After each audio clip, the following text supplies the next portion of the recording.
Erik, can you tell me what you think the top 2 or 3 challenges will be to international cooperation and governance moving forward?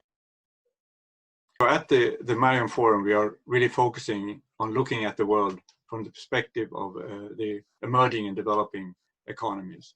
They depend very much on the global architecture, on the international financial institutions, the international institutions designed to protect the global commons against pandemics and against climate change and so on. There are 3 things that came out of the COVID-19.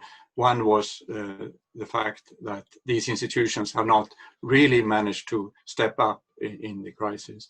The second thing that came out, which is also pre-existed COVID, was sort of less sense of ownership to these institutions, or less sense of being part of shaping them and governing these institutions. And the last thing was this deepening rift between US and China that sort of undermines everything that we want to achieve at the global level. What are 3 tangible things that we can do as the next generation of policy leaders to ensure that these international institutions remain effective and capable to tackle global problems? The most immediate thing that needs to be done is to provide sufficient resources to the international institutions. We're talking about the IMF, the World Bank and the regional development banks, and the specialized agencies or international institutions like WHO.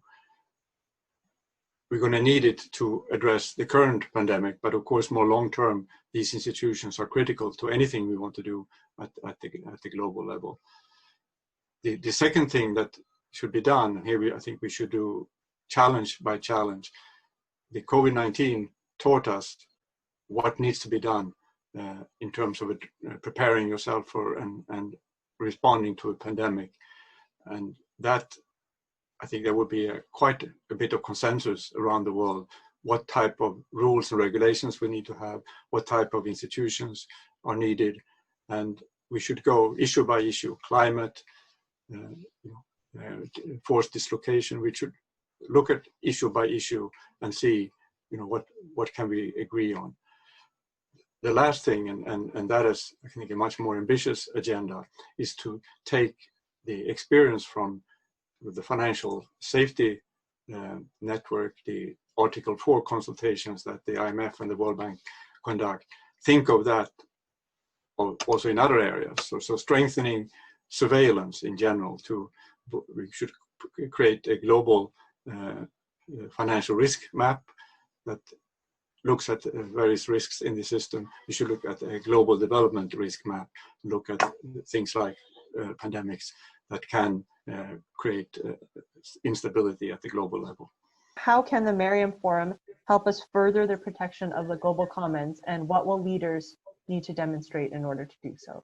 The Maryam Forum is very much about contributing to building an ecosystem of leadership, an ecosystem that is based on evidence, based on research, where leaders are accountable and in particular they are inclusive. And the Maryam Forum is really trying to engage with emerging and developing countries, and both through sort of peer-to-peer, across emerging economies, but also between emerging economies and advanced economies.